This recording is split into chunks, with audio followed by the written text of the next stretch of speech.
The galaxy had learned a simple truth long before the first recorded empire rose. Some things were not meant to be remembered, not because they were lost, but because they were erased. Across the spiral dominions, beneath layers of official history and sanctioned archives, there existed gaps. Entire centuries where records contradicted themselves.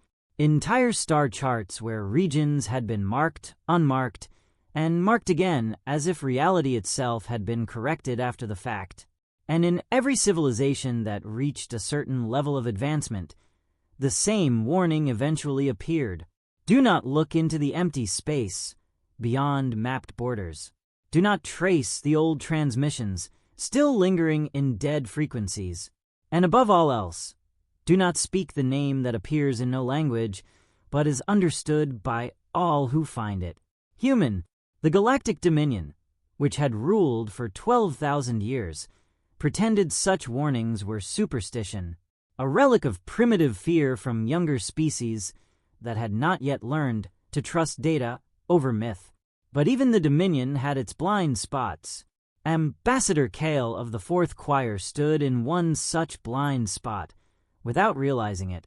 She had served the Dominion for 60 standard cycles, long enough to see 3 border expansions and the quiet collapse of 7 minor species that failed to integrate into regulated space. Her species were known for precision of thought, for emotional restraint, for logic, so refined it bordered on instinct. She believed, as all her people did, that the universe could be understood if one simply gathered enough truth and removed enough noise. Myths were noise. She had spent her life filtering them out, until the archivist arrived. He was young, still carrying the restless instability of someone who had not yet learned what not to question. His hands shook as he placed the data slate onto her desk, not from fear exactly, but from the pressure of containing something too large for him alone. "I shouldn't have this," he said. Kale did not look up from her reports, then return it to the archives. "I can't." That made her pause. Slowly, she lifted her gaze. The archivist swallowed. It wasn't cataloged. It wasn't indexed. It wasn't even supposed to exist in the lower data strata. Kale leaned back slightly. "Then it is corrupted. Delete it." His eyes tightened. "It references the boundary." A silence settled between them, not the silence of absence, but the silence of recognition. Every civilized species had a name for it, a region at the edge of mapped space where signals degraded, probes failed, and navigation systems produced results that never matched twice. Officially, it was a censored dead zone caused by ancient stellar collapse. Unofficially, it had many names: the Quiet Edge, the Unwritten Expanse, the Blind Line. The archivist activated the slate. A star map appeared. Most of it was standard Dominion territory, clean and ordered. But at the far edge, beyond the last sanctioned routes, there was a region outlined in red, not drawn by Dominion systems, not approved by any cartographic authority. The label beside it was fragmented, translated through layers of dead linguistic algorithms. "Sol boundary." Kale frowned. "That designation is incorrect." "It wasn't in our database," the archivist said quickly. "It was embedded in a sublayer of a pre-collapse archive, something older than anything we've classified." Her eyes narrowed. "And what does it say?" He hesitated before answering. Then he spoke the words carefully, as if they might react to being heard. "Do not enter. Do not observe. Do not wake them." Kale felt something subtle shift in her perception of the room. Not fear. Disruption. "I have seen similar fabrication in early species development cycles," she said. "Warning constructs created to deter exploration." "I thought that too," he replied, "until I kept searching." He swiped the slate again. More fragments appeared.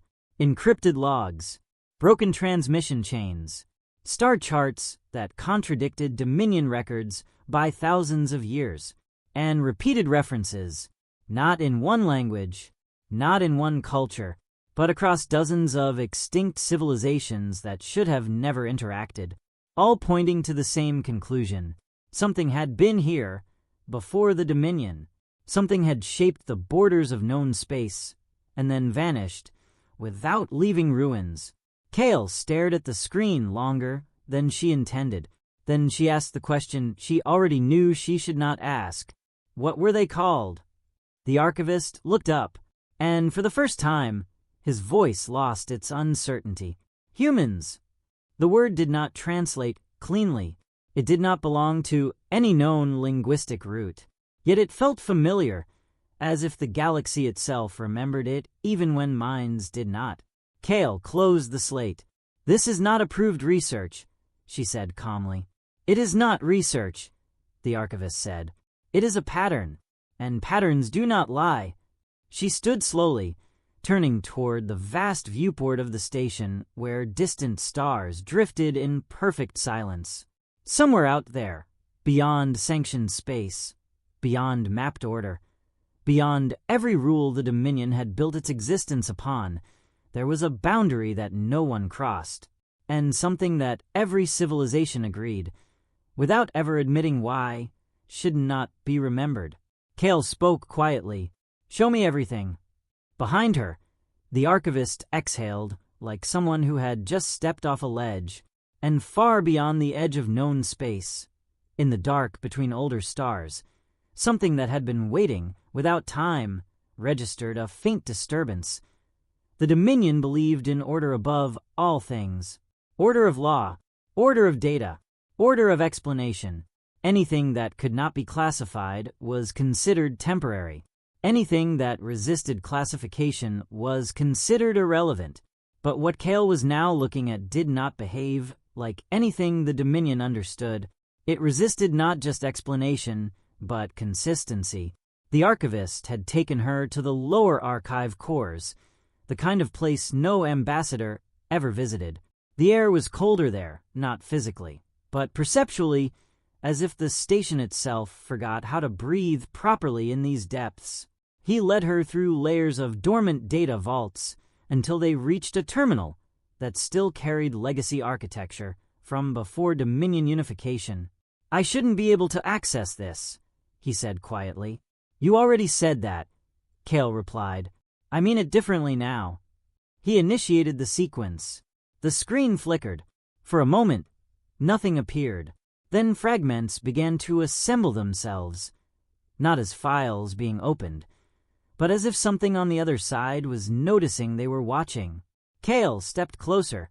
A star chart appeared first, but it was wrong. Entire clusters were missing. Others were duplicated in impossible positions.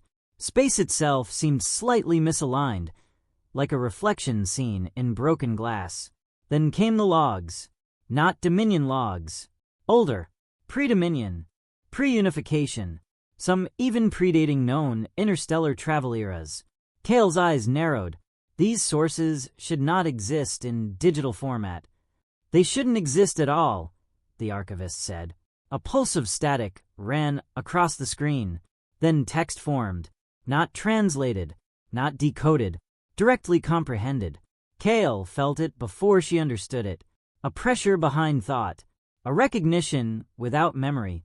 There was a designation buried inside the data stream, repeated again and again across unrelated civilizations. Not in the records. Not in the records. Not in the records. Then, beneath it, a partial phrase that made the archivist step back involuntarily. "They were here before history learned to count." Kale frowned harder. "This is poetic fabrication. It appears in 17 extinct archives," the archivist said quickly. "Independent civilizations. No cultural contact. No shared language roots." "That implies contamination," she replied. "It implies convergence," he corrected. The screen shifted again, this time showing reports. First contact logs. Survey expeditions. Deep space exploration probes. Each one ending the same way. Signal detected beyond charted boundary. Approach initiated. Contact attempt failed. Return signal never received. Kale leaned forward slightly. "Loss rate," 100%, the archivist said.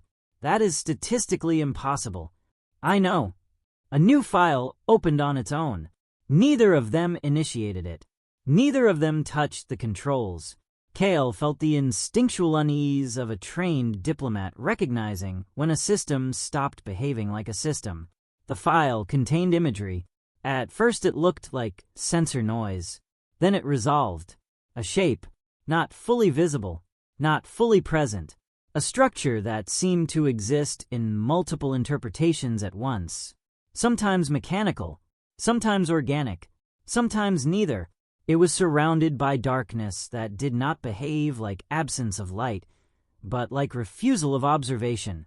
Kale stepped back instinctively. That is not a ship design, she said. The archivist nodded slowly. Every species that recorded it said the same thing. And yet they all saw it. Yes. Silence spread between them. The Dominion taught that shared hallucination was impossible across unrelated biological systems. Perception variance existed, but consensus illusion at this scale violated fundamental neurological probability. Kale studied the image again. There must be an explanation, she said. There is, the archivist replied. She turned to him sharply. Then give it.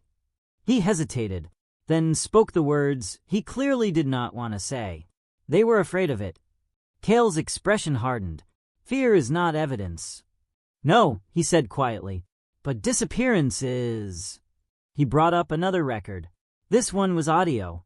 It played automatically. A distorted transmission. Multiple voices overlapping. Non-standard communication structure. Panic embedded within structured reporting discipline. We are adjusting course. Object remains ahead of us. No visual confirmation beyond interference field. Scanners returning impossible readings. A pause, then a single sentence, repeated across fractured channels. We should not have come here. Then silence. Kale looked at the archivist. That is not sufficient data. It is all the data there is, he replied. The terminal flickered again. New information surfaced. Star systems near the boundary began to vanish from updated maps. Not destroyed, not occupied, simply removed from records after contact attempts, like the universe itself was editing them out. Kale felt a rare sensation forming in her thoughts. Not fear exactly, but the absence of certainty. If this were real, she said slowly, the Dominion would already have responded. They did, the archivist said. Kale turned back. He expanded another hidden layer. A classified Dominion security archive opened without authorization denial. Kale saw something she did not expect. Redacted emergency protocols. Entire fleet deployments labeled non-return incidents. And a single repeated directive across all of them. Do not investigate the Sol boundary. Kale went still. That directive is not standard Dominion policy. It is older than the Dominion, the archivist said. She looked at him. Older than the Dominion does not exist. He met her gaze. Exactly. The archive began to glitch. Not failing. Reacting. As if prolonged observation had triggered a threshold. The final fragment appeared. A warning encoded in multiple extinct languages, layered on top of each other. Do not search for what is chosen not to be found. Kale shut the terminal down immediately. The screen went dark. For a moment, neither of them spoke. Then the archivist whispered, Ambassador, I think something knows we are reading this. Kale did not answer, because deep in the station's long-range sensor grid, a signal had just appeared where there should have been nothing, and it was moving closer. The first anomaly did not announce itself with sound.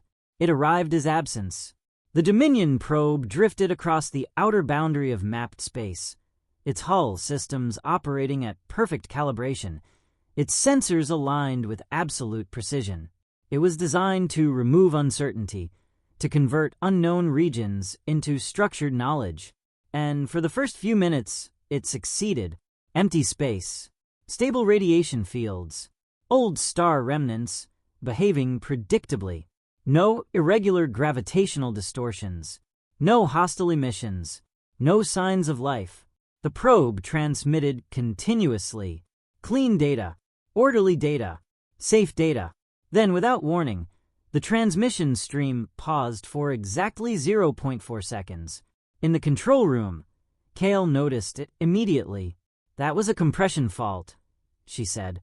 The technician monitoring the feed shook his head. No, the signal didn't degrade. It stopped being returned. Kale frowned. Explain. It's like the probe forgot to report for that interval. That is not a function. I know. The feed resumed, but something had changed. The probe's internal logs showed no interruption. Its systems registered uninterrupted operation. Yet from the Dominion's perspective, a gap had formed in reality itself. Kale stepped closer to the observation console. Recalibrate sensors, she ordered. Already done, the technician replied. The probe continued forward, deeper into the boundary region, and then it detected something. At first, it was classified as a mass anomaly, a structure large enough to distort background star alignment. Kale's attention sharpened. Visual feed. The screen updated. Static, then partial resolution. Shapes began to form. Not geometric at first, not constructed in any recognized engineering style. The structure seemed to refuse definition. Its edges were inconsistent, like the concept of shape itself was being interpreted differently every time the sensors attempted to lock onto it. Then the probe adjusted its frequency range, and everything changed. The structure resolved further. Too far. Too clearly. The technicians went silent. Kale felt it before she understood it. A wrongness, not in the object, in perception itself. The structure was not stationary. It was responding. Every scan attempt altered it slightly, as if observation was shaping its existence. Quantum interference artifact, someone suggested weakly. No, Kale said quietly. The probe moved closer. Against protocol. Against safety parameters. It should not have been able to proceed without command authorization. Yet it continued, as if something had overridden its behavioral constraints. Then the second anomaly occurred. The structure emitted a signal. Not radio, not energy, not any known communication form. But the probe systems interpreted it anyway. A translation layer activated automatically. That layer had not been programmed. Kale stepped back from the console. Who authorized linguistic adaptation? No one answered. The probe stopped transmitting visual data. Instead, it began outputting text. Not recorded. Generated. The words appeared across the control room, display simultaneously, as if written directly into the observers' minds. You are late. Silence filled the room. The technician whispered, That's not in the probe's language suite. Kale stared at the message. Is it returning a decoded signal? No, the technician said slowly. It's generating response behavior without input. The probe's telemetry spiked, then stabilized, then dropped. A second message appeared. We remember you. Kale's chest tightened. That is impossible, she said. We've never made contact with anything in that region. The probe systems began reporting environmental readings that contradicted itself. Space was present. Space was absent. Time intervals fluctuated by fractions of perception. Then came the final visual frame. A fragment of something enormous. Not a ship. Not a station. Not a construct. Something that looked like it had never been built. Only discovered. Organic ridges folded into impossible geometries. Surfaces that seemed to shift between material states. Depths that implied far more mass than the surrounding space could contain. And behind it, something else. Shapes moving. Not approaching. Already present. The transmission ended. The probe did not explode. It did not shut down. It simply stopped existing in the data stream as if it had never been launched. In the control room, silence stretched too long. Then alarms began. Not from damage. From inconsistency. The probe's entire history had become unstable. Its launch records began to blur. Its mission parameters conflicted with themselves. Its existence was becoming less certain with every passing second. Kale turned slowly to the technician. "Where is the probe now?" He looked at her with something close to disbelief. "I don't know how to answer that." "Try." He swallowed. "From our records, it never reached the boundary." Kale felt the temperature of the room shift. "That is incorrect," she said firmly. "We are watching its final transmission." The technician hesitated, then pulled up the archive logs. Empty. No final transmission. No anomaly report. No contact event. Just a clean mission history, showing routine sensor sweeps and return failure due to navigation drift. Kale stared at the screen. "You altered the records," she said sharply. "No one altered anything," the technician replied. Her voice dropped. "Then explain what we just saw." No one could, because across the Dominion network, the same contradiction was appearing everywhere. Systems were correcting themselves, removing evidence of the probe's encounter, and deep within the corrupted fringe data, still lingering in isolated caches, a single phrase was repeating again and again in fragmented alignment. Observation is contact. Contact is acknowledgement. Acknowledgement is entry. Kale stood motionless. For the first time in her career, she understood something fundamental had just shifted in the rules of the galaxy. And somewhere beyond the boundary, something had noticed them noticing it. The Dominion Council did not like uncertainty. Uncertainty was expensive. It created delays, debates, and emotional instability in lower administrative tiers. It disrupted trade flow projections and made predictive governance unreliable. So when Ambassador Kale's report arrived, it was not treated as a crisis. It was treated as an error to be resolved.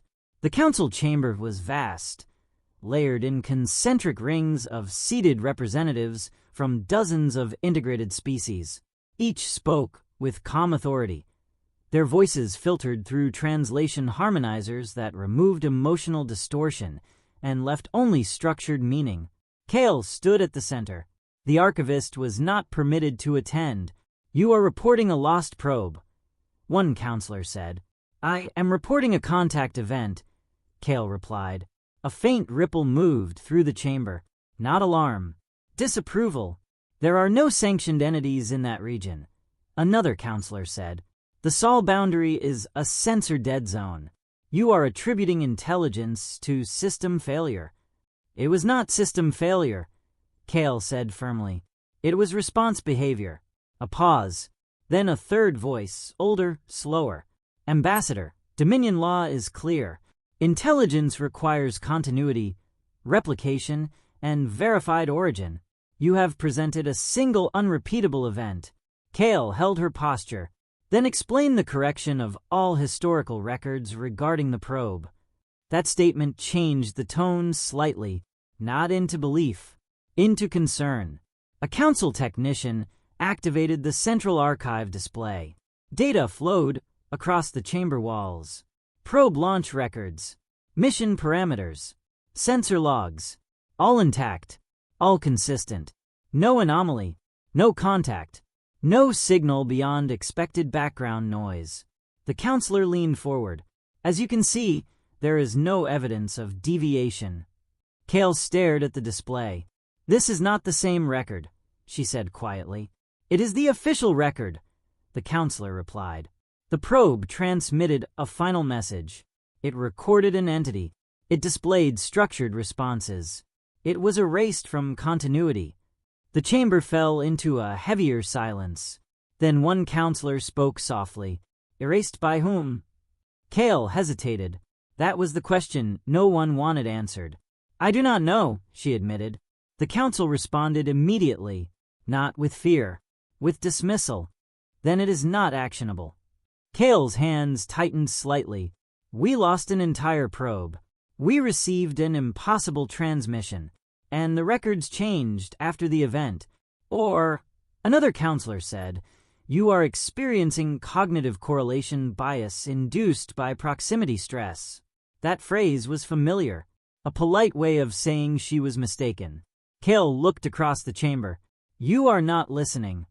We are listening, the council replied in unison, and we are concluding there is no verified threat. That was the end of discussion. The decision was already made. No escalation, no fleet deployment, no further probes. The Sol boundary would remain classified as a navigational hazard and nothing more. Kale stepped forward. That region is reacting to observation, she said. We do not understand what is there, but it is aware of us. A few counselors exchanged glances. One of them sighed. Ambassador, awareness is not a measurable property of space. It is when space responds, she replied. That caused a brief pause. Then the senior counselor raised a hand. This session is concluded. Ambassador Kale will submit a revised report excluding speculative interpretations. Kale did not move. I cannot revise what is true. You will comply with protocol. She looked at them, at all of them, and realized something unsettling. They were not afraid. They were not curious. They were protecting stability above understanding. The archivist's voice echoed faintly in her memory. Not everything that cannot be explained is safe to ignore. Kale turned and left the chamber without another word. Outside, the station corridors were quiet, orderly, functioning exactly as designed. But as she walked, she noticed something new. Data displays flickering for fractions of a second. Navigation markers shifting and correcting themselves. Names in passing logs briefly replaced with empty fields before restoring. The system was adjusting, as if it was trying to maintain agreement with something external. When she reached her office, the archivist was waiting. He looked pale. That's not good, he said immediately. I assume you heard, Kale replied. The entire lower archive network just synchronized itself, he said. Files related to the probe event are being rewritten across independent backups. Kale went still. By whom? He shook his head. Not by us. She felt it again, that same absence of certainty from before, only deeper now, wider. What is being changed? She asked. The archivist hesitated before answering. Everything that suggests it ever happened. Kale sat down slowly. And the alternative record? He activated a small portable slate. A single line appeared. No contact occurred. She stared at it, then whispered, That is not true. The archivist nodded. I know. A distant alarm echoed through the station. Not emergency, not danger. Correction. Across multiple sectors, reality compliance systems were initiating automatic alignment protocols. Historical inconsistencies were being resolved. Conflicting data streams were collapsing into a single accepted version. Kale stood. This is not bureaucracy, she said. No, the archivist replied quietly. This is something deciding what can be remembered. Kale looked toward the viewport, far beyond the station lights, beyond Dominion space, beyond the mapped stars. There was a region that no longer appeared unstable, because it was no longer appearing at all, and somewhere in that removal of certainty, something was learning how to remain unseen. The first worlds did not fall in fire. They fell in silence. No declaration of war preceded the attacks. No border disputes. No diplomatic collapse. Only a sudden, synchronized disappearance of outlying communication relays across 3 independent sectors of Dominion space. At first, it was assumed to be system failure. Then entire fleets stopped responding. Then the planets themselves went dark. Prime Outpost L-47 was the first confirmed loss. A mining world on the edge of regulated space, insignificant in strategic value, valuable only for its stability and routine output. Its final transmission contained no distress signal, no warning, no recorded combat data. Only a single fragmented observation. They are inside the atmosphere. Then nothing. By the time the Dominion Council authorized investigative deployment, 7 more systems had already gone silent. Kale stood in the command center as tactical maps updated in real time. Red zones expanded outward from the Sol boundary like ink spreading through water. Not random, directional, coordinated. A council officer spoke quietly. "We are detecting simultaneous incursion points across non-adjacent regions." "That is not possible," another replied. "No fleet can travel that distance without detection." Kale did not answer, because she was watching something worse. The invasion was not traveling. It was appearing. In the deep void between charted lanes, entire fleets were manifesting without transition signatures. No jump distortions. No hyperspace trails. No energy buildup. One moment, empty space. The next, occupied war formations. And then those formations began moving. On Prime World Vera, billions lived under a sky that had never known conflict. Until the sky stopped being sky.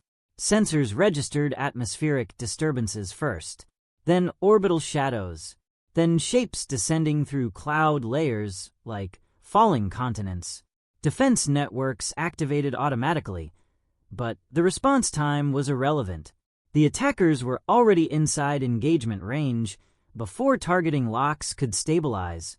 Kale watched the feed from Vera as planetary defense cannons fired into descending formations. Explosions bloomed across the upper atmosphere. For a moment, hope flickered through command channels. Then the formations did not slow. For every vessel destroyed, 10 more replaced it, emerging from positions that had not existed seconds before. A technician whispered, "They're not reinforcing." Kale's voice was quiet. "They're replacing losses before we can register them." Ground-level transmissions began to break apart. Panic, confusion, then static, then structured silence. The Dominion learned something new in those first hours. The invaders did not prioritize infrastructure. They prioritized life, not extermination. Collection. Kale saw the footage from Orbital Relay B-12. Civilian zones were intact. Transportation networks untouched. Defense installations neutralized surgically. But population centers were being emptied, not destroyed, harvested. Large structures descended like mechanical organisms, unfolding into sprawling intake arrays. Atmospheric fields bent inward. Energy pulses stabilized containment zones around entire cities. And then the cities were lifted. Whole districts rising into the air like unwilling offerings. No explosions, no debris, just absence where civilization had been. Moments before, Kale turned away from the screen. "That's not invasion doctrine," she said. A strategist beside her replied, voice tight, "It's resource acquisition." "Resources don't scream," she said. The strategist did not respond, because across multiple channels, the same pattern was repeating. Systems were not being conquered. They were being processed. And as the Dominion fleets attempted coordinated response, they discovered something far more disturbing. Their weapons were effective, but irrelevant. Energy beams struck targets that simply ceased to be in the location where impact would occur. Missiles tracked trajectories that shifted mid-flight, as if the destination had changed its mind. Entire strike groups reported firing on formations that were no longer present when the weapons arrived. One captain's final transmission repeated the same phrase 3 times before cutting out. "We are shooting at what they were." Kale stood in silence as casualty reports accumulated faster than they could be categorized. And then the real collapse began. Communication between core worlds degraded not through destruction, but through overload. Every channel carried conflicting reports. Every sensor returned contradictory truths. Every system attempted to correct itself into stability and failed. Because the enemy was not breaking infrastructure. It was breaking consistency. On Dominion Core World Prime, Kale's home station, evacuation orders were issued too late to matter. The sky filled with hive formations, so vast they obscured orbital light. Not ships, not fleets. A structure of hunger given form. Kale watched from command deck windows as the first planetary shield collapsed under sustained pressure that did not behave like force, but like inevitability. Then the feeding began. Atmospheric layers destabilized as containment fields formed around population zones.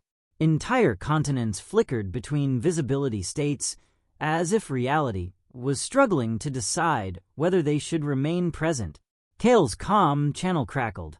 "Ambassador," a voice said, distorted, requesting instruction. She did not have one, because instruction assumed options, and there were none left. Outside, the world began to disappear in sections, not exploding, not burning, being removed. A technician whispered, "How many worlds?" No one answered, because the answer was already multiplying beyond comprehension. Kale looked at the collapsing horizon of her own planet and finally understood the scale. This was not war. It was consumption given intelligence. And somewhere beyond it all, at the edge of erased maps, something old and deliberate had begun to move again. The galaxy had a way of forgetting things it was not ready to survive, but it never forgot completely. Even in the collapse, even in the burning silence of falling worlds, fragments of older patterns began to resurface. Kale was no longer on a command station. She was on a refugee vessel, so old it should not have been space-worthy, its hull patched with materials from 3 different civilizations and powered by engines that were already failing before the war began. It drifted with the remnants of what little survived the Outer Dominion collapse. No one spoke much anymore, not because there was nothing to say, but because every transmission risked interception, and every silence risked being too late. The vessel's navigational systems flickered as it jumped between unstable safe corridors. There were no safe corridors anymore, only less dangerous directions. Kale sat alone in a dim observation bay, watching starfields distort as entire systems flickered out of recorded existence. A technician approached her slowly. "You should see this," he said. She did not respond immediately. He placed a small data slate in her hands. It was corrupted, partially erased, but still readable in fragments. Kale frowned as she activated it. At first, it looked like pre-war archival salvage. Ancient astronomical references, broken star maps. Then she saw the pattern. Every extinct civilization that had ever existed near the Sol boundary had left behind the same anomaly. Not records of what was there, but records of what should not be there. Repeated symbols, fragmented warnings, and a recurring phrase that did not translate cleanly into any modern linguistic system. It resolved only in emotion.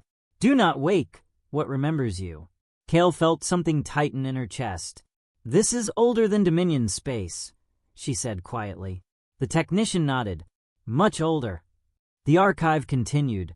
There were images now, not clear ones, impressions of vast darkness between stars, and within it, shapes that did not behave like matter. They were not moving. They were waiting in positions that suggested awareness without motion. Then another layer opened, a transmission fragment, deep static, then a voice. Not Dominion, not any known species, but something strangely coherent beneath the distortion. "If you are receiving this, then the boundary has already failed." Kale leaned closer. The voice continued.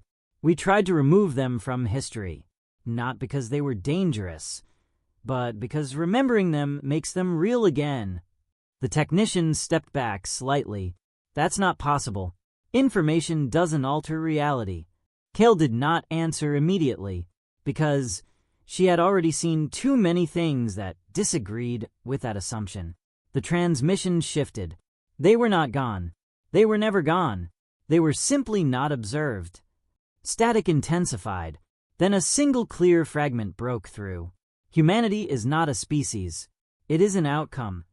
The audio cut. Kale stared at the screen. What does that mean? She asked.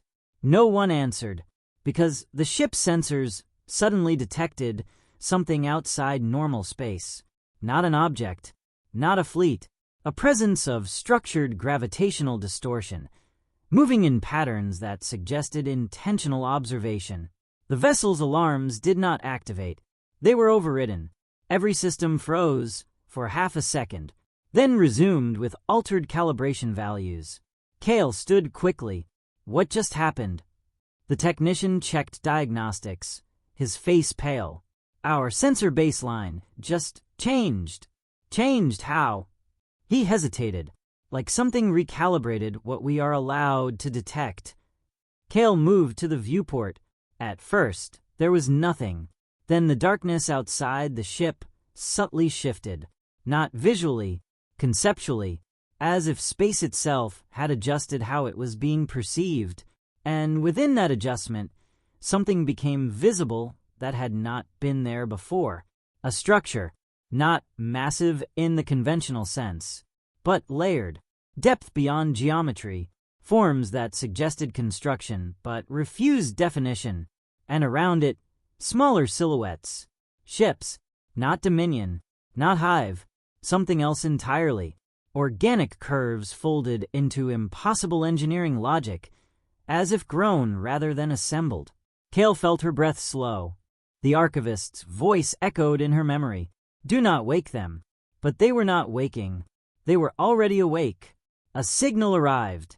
Clean, stable, human language. No distortion. No translation required. Just comprehension. Unidentified vessel. The signal said calmly, "State your status." Kale hesitated.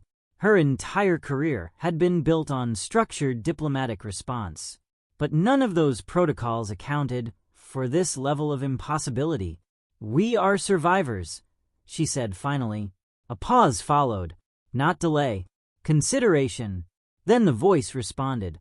"We are receiving multiple collapse signatures across known space. Confirm your origin." Kale swallowed. "Dominion remnants," she said. "We're being consumed." Another pause. Then the reply came. "We are aware." Those two words carried weight beyond language. Kale stepped closer to the viewport. "Who are you?" she asked. A longer silence. Then, "We are what remained when the galaxy forgot how to stop repeating its mistakes." The vessel shuddered slightly, as if space itself adjusted around it. Then new shapes emerged in the distance. More ships. Hundreds. Thousands. Arriving not through transit, but through alignment. Kale realized something slowly, something that made the collapsing galaxy feel suddenly smaller. The Sol boundary was not a prison. It was a threshold, and whatever lay beyond it had not been hiding. It had been waiting for the moment it was needed again. Somewhere far ahead, something vast turned its attention toward the incoming war. And for the first time since the collapse began, the invading force stopped expanding. The first human ship did not appear like a weapon. It appeared like a memory, returning to a place that had forgotten its shape. Kale had seen fleets before. Dominion fleets, hive swarms, fractured survivor armadas, stitched together from desperation and dying hope. None of them felt like this. This was not arrival. It was presence becoming undeniable. Space around the refugee vessel folded slightly, not violently, but as if reality was adjusting its posture in respect to something older than its assumptions. The distortion stabilized into a structure that could be understood only after it had already been accepted. Then the ship was simply there. No jump signature, no transit trail, no detectable entry point. It had always been there, and the universe had just stopped pretending otherwise. Kale stepped closer to the viewport, her reflection trembling faintly in the glass. The human vessel was not metallic in the way Dominion science understood construction. It shifted in tone as she observed it, like its surface was responding to perception rather than light. At moments it seemed biological, at others geometric, and sometimes neither, something that existed in the space between classification systems. Her voice came out quieter than she intended. That is not engineering. The archivist beside her did not correct her this time, because correction felt irrelevant. A signal opened, not forced, not decoded, simply received. "Survivor vessel," the voice said, calm and steady. "You are within protected corridor space. You are safe." Kale blinked. Protected. Safe. Those words had not existed in operational context for a long time. "This is Ambassador Kale of Dominion Remnants," she replied carefully. "We are under extinction pressure. Multiple systems lost. Unknown force consuming populated worlds." A pause followed. Not confusion. Recognition. "We are tracking it," the voice answered. Kale's chest tightened slightly. "You know what it is." Another pause. Then, "We remember what it becomes when it is not stopped." The human ship shifted position relative to them, but without motion. It was as if space had simply reinterpreted where it should be. A docking corridor extended. Smooth. Silent. Absolute. No force fields visible. No mechanical articulation. Just a passage forming from intention. The archivist whispered, "That shouldn't be possible." Kale replied without looking away, "Nothing here should be possible." She stepped forward. The corridor felt warm. Not physically, conceptually, as if the environment had been designed to reduce the psychological distance between unknown and familiar. When she crossed into the human vessel, the first thing she noticed was the silence. Not absence of sound, but absence of tension. The air itself felt stable, like it was no longer uncertain about whether it belonged there. Plants lined the corridor walls. Real plants. Living systems integrated into structural surfaces, their roots embedded into what should have been impossible composite materials. Water moved through transparent channels, like slow rivers suspended in architecture, and humans walked through it all as if this was normal. One of them passed Kale. He glanced at her, smiled, and kept walking. No alarm, no hesitation, no surprise at alien presence. Kale stopped for a moment. "They're not reacting," she said. The archivist answered softly, "Maybe they've already seen everything that can happen." A human approached them. He was older than most species she had studied could naturally appear. His posture carried weight, not of authority, but of endurance. His eyes held the kind of calm that only comes after surviving something that permanently changes what fear means. "Ambassador Kale," he said. She stiffened slightly. "You know my designation." "We know all surviving command clusters in your region," he replied. That was not comforting. It was precise. He gestured gently. "Come. The fleet admiral is waiting." They moved through the vessel. The deeper they went, the more Kale understood the inconsistency of human design. It was not built for efficiency alone. It was built for continuity, for life to persist within it without needing to justify itself. Open chambers revealed wide spaces filled with layered ecosystems, not decorative, functional, entire ecological cycles embedded into ship infrastructure. She saw humans resting, training, reading, repairing, speaking quietly. None of them looked afraid, and that disturbed her more than anything else she had witnessed. They arrived at a central chamber. It resembled a garden, not metaphorically, structurally. Trees grew from integrated soil matrices. Light filtered down from shifting surfaces above that behaved like controlled sky. In the center stood a circular pool of still water. Around it, seated figures observed her arrival. And at the far end, one stood. Fleet Admiral. Old, not fragile. Aged in a way that suggested time had been respected, not resisted. Her eyes met Kale's, and for a brief moment, Kale felt something collapse inside her assumptions. Because those eyes did not belong to a conqueror. They belonged to someone who had chosen restraint more than once at great cost. "You crossed into our boundary," the fleet admiral said calmly. "That was not an easy decision." "We had no other options," Kale replied. "I know," the admiral said. That certainty unsettled her. The admiral gestured to the water. "Tell us what is happening." Kale spoke. She told them everything.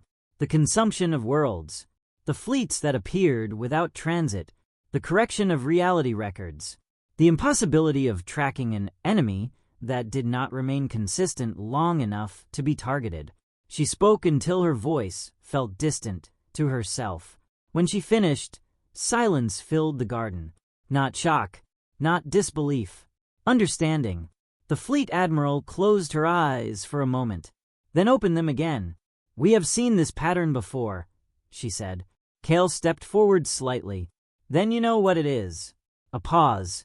Then the admiral answered, "It is not a species." Kale frowned. "It behaves like one." "It behaves like an outcome," the admiral corrected quietly. A murmur moved through the seated humans. The admiral continued, "Civilizations that reach sufficient scale without restraint eventually generate something that consumes everything they were too afraid to stop themselves from becoming." Kale's voice sharpened. "That is not a natural law." The admiral looked at her. "It is when power grows faster than wisdom." Silence stretched. Kale's mind resisted the idea, but the galaxy behind her memories did not. All the missing records, all the erased probes, all the systems that corrected themselves into ignorance. A pattern, not random, avoidant. The admiral stepped closer. "You came here because you believed in a myth," she said gently. Kale did not answer. "You believed there was a species that survived its own collapse," the admiral continued. "That learned, that chose differently." Kale finally spoke. "Are you them?" The admiral's expression shifted slightly. Not pride, not denial, something more complicated. "We were," she said. A long silence followed. Then, "And we are what remained after we decided we would never again become what we once were." Kale felt the weight of that sentence settle into her thoughts. Outside the chamber, beyond the ship, beyond visible space, something vast moved closer. Not attacking yet, observing. The admiral turned slightly, as if sensing it without sensors. "And now," she said quietly, "it has noticed we are awake." The silence before the final contact was not peace.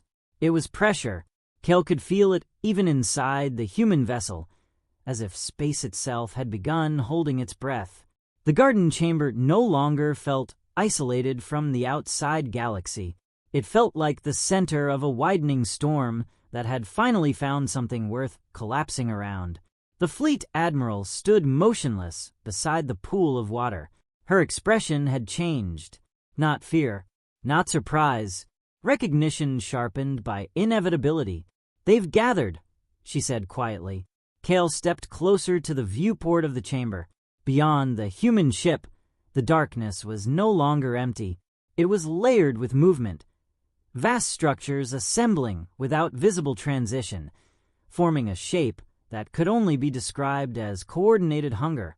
The consuming force had arrived in full, not scattered fleets, not exploratory swarms. An armada so large it erased background starlight, simply by existing. Kale whispered, "How many?" A human nearby answered without looking at the display. "Enough that counting stopped being meaningful a long time ago." The admiral closed her eyes briefly, then opened them. "Prepare corridor alignment," she said calmly. The ship responded without visible command input. Space outside shifted, not bending, not tearing, aligning. The human fleet began to reveal itself. At first, Kale thought they were simply more ships appearing. Then she understood. They were not appearing. They were becoming visible, as if they had always been there, layered beneath perception, waiting for acknowledgement.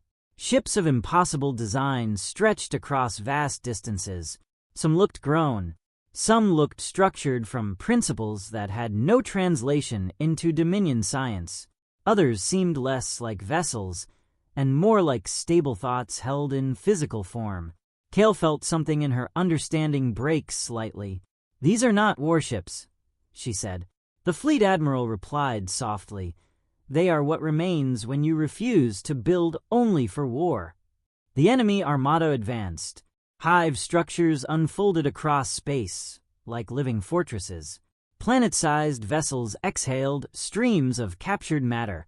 The darkness between fleets vibrated with gravitational distortion, so intense it bent observation itself. And yet the humans did not move in response. Not immediately. Kale turned sharply. "Why are you waiting?" The admiral looked at her. "Because moving first is how you become what you are fighting," she said. Kale did not understand, but she would. Soon, a single enemy vessel broke formation. It advanced toward the human line, then another, then thousands. The space between fleets collapsed into contact range, and still the humans did not fire. Kale's hands tightened. "They're going to be overwhelmed." The archivist beside her whispered, "Or they're waiting for something else." Then it happened. Not a weapon discharge, not a tactical maneuver, a change in the rules of engagement.